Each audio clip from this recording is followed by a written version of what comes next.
Hello বন্ধুরা, welcome to Sharmi's blogs. আরও একটি নতুন ব্লগ নিয়ে চলে এসেছি। অনেক দিন হয়ে গেছে ব্লগটা দেবো করে দেওয়া হচ্ছিল না। তো আমার মেয়ের 5 মাসে যখন অন্নপ্রাশন দিয়েছিলাম তারই ছোট একটা ব্লগ নিয়ে আপনাদের সাথে চলে আসলাম। আমরা বাড়িতে ছোটোখাটো অনুষ্ঠান করেছিলাম, যেহেতু মাড়িটা শক্ত হয়ে যাচ্ছিলো ভয়তে তাড়াতাড়ি করে মুখে প্রসাদ দিয়ে দিয়েছিলাম। ভাবছিলাম যদি দাঁত উঠে যায়। তো যাই হোক, সবাই রেডি হয়ে গেছিলাম। মেয়ে ঘুম থেকে উঠেছিল আর আমার বাবার বাড়ি থেকে যে আমার মামাতো দাদা এসেছিলো তত্ত্ব নিয়ে ওর সব ড্রেস, তারপরে সোনাদানা, থালা বাসন সব কিছু নিয়ে তো এগুলো রেখে দিল। আমি, আমার হাজব্যান্ড আর আমার এই দাদা আর আমার দাদার বৌদি চারজনে একই রকম ড্রেস পরেছিলাম। তো যাই হোক, এই যে আমার হাজব্যান্ড ভিডিও করছিল, যেটুকু সম্ভব হয়েছে ভিডিও করেছে, আপনাদের শেয়ার করছি। মেয়ে তো মাঝখানে ঘুমিয়ে পড়েছিল, তারপরে উঠলো ক্যামেরাম্যান আসাতে। তারপরে ওকে যখন হলুদ দেবো, মানে স্নান টান করানো হবে, তো তার জন্য এই হলুদ শাড়িটা কিনেছিলাম।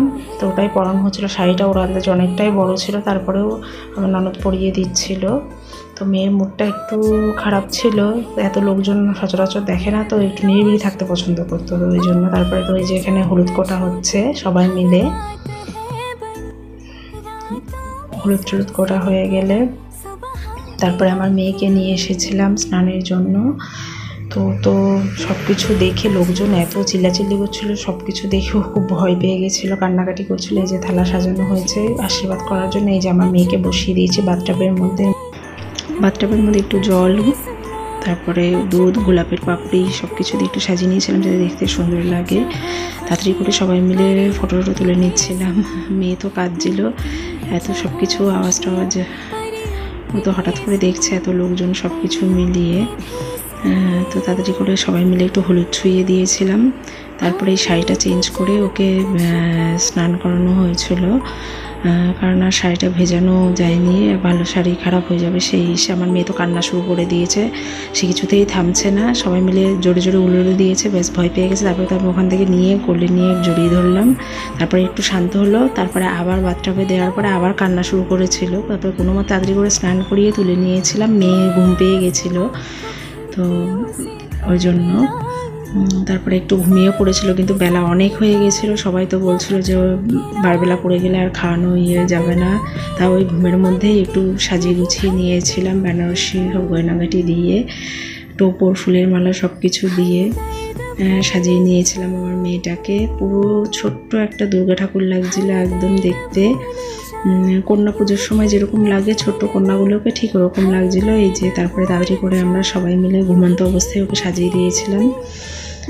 তারপরে এদিকে আবার যা যা মেনু ছিল সেদিনকে ওকে সব কিছু সাজিয়ে দেওয়া হয়েছিল। সাদা ভাত ছিল, ইলিশ মাছ, ডাল ছিল, 5 রকম ভাজা, তারপরে 2 রকমের মাছ ছিল, 5 রকম মিষ্টি, পায়েস, দই সব কিছুই ছিল।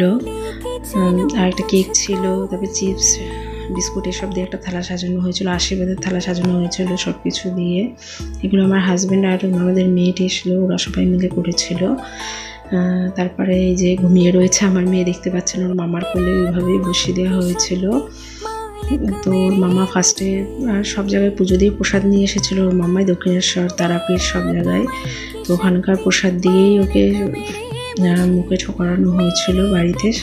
ওর মামা ফার্স্টে সব কিছু নিয়ম করে নিচ্ছিল, ধান দুব্য দিয়ে আশীর্বাদ করে। তারপরে আমার মেয়ে যেই মুখে একটু নতুন নতুন টেস্ট পেয়েছে, পায়েস পেয়েছে, অমনি সঙ্গে সঙ্গে চোখ তাকিয়ে নিয়ে দেখছে যে কী হচ্ছে ব্যাপারটা। তারপরে আর মেয়ে কাঁদেনি, সবাই মিলে তারপরে এক এক করে আশীর্বাদ করেছিল, ঠাকুমা, ঠাকুরদা, পিসি মশা, কাকা কাকি সবাই মিলে। তারপর সবার লাস্টে আমি আর ওর বাবা আশীর্বাদ করেছিলাম, মাঝখানে দিদা আশীর্বাদ করেছিল। দাদু তো বাড়ি ছিল না, কাজে ছিল, দাদু আর আশীর্বাদ করা হয়নি। তো এই যে আমরা সবার লাস্টে আশীর্বাদ করে নিয়ে অনেকটাই বেলা হয়ে গেছিলো, তো কেক টেক কেটে সেটা দেখানো হলো না। তো যাই হোক, সব কিছু ভিডিও করা পসিবল হয়ে ওঠেনি। তারপরে ওকে আশীর্বাদ করে নিয়ে সবাই মিলে খেতে বসে পড়েছিল। তো মেনু তো আপনাদের বলেই দিলাম কি কি হয়েছিল। এইভাবেই ছোটোখাটোভাবে বাড়িতে আমরা এই কিছু কাছের মানুষ নিয়ে সেলিব্রেট করেছিলাম ওর 5 মাসে অন্নপ্রাশন। এই যে আমার মা আশীর্বাদ করছিল, তারপর আমার ছোটো মামা এসেছিলো, ছোটো মামা আশীর্বাদ করছিল।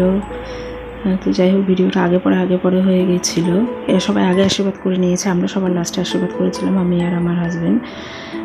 তো যাই হোক, একটু আগে পরে হয়ে গেছে। তো আপনাদের সাথে আমি কি ফটো সেদিনকে টুকটাক শেয়ার করে নিচ্ছি। আমার মেয়েটাকে সবাই আশীর্বাদ করবেন, যদিও এটা অনেক দিন হয়ে গেছে, মেয়ের 1 বছরের বার্থডেও হয়ে গেছে, কিন্তু দেওয়া করে ভিডিওটা দেওয়াই হয়ে উঠছিল না। তো যাই হোক, যেটুকু পেরেছি আপনাদের সাথে শেয়ার করেছি। বড় যে অনুষ্ঠানটা করেছিলাম ওটা পুজোর টাইমে করেছিলাম, ওর কিছু ভিডিও করেছি, যদি সম্ভব হয় নিশ্চয়ই পরে আপনাদের সাথে শেয়ার করব। যে বড় যে অন্নপ্রাশনের অনুষ্ঠানটা করেছিলাম।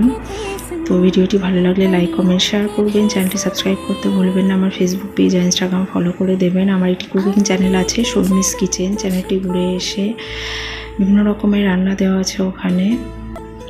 তো ভালো লাগলে সাবস্ক্রাইব করে দেবেন, লাইক কমেন্ট শেয়ার করবেন। তো আবার অন্য কোনো দিন অন্য কোনো ভিডিও নিয়ে চলে আসবো। সবাই ভালো থাকবেন, আমাকে এগিয়ে যেতে সাহায্য করবেন। ধন্যবাদ।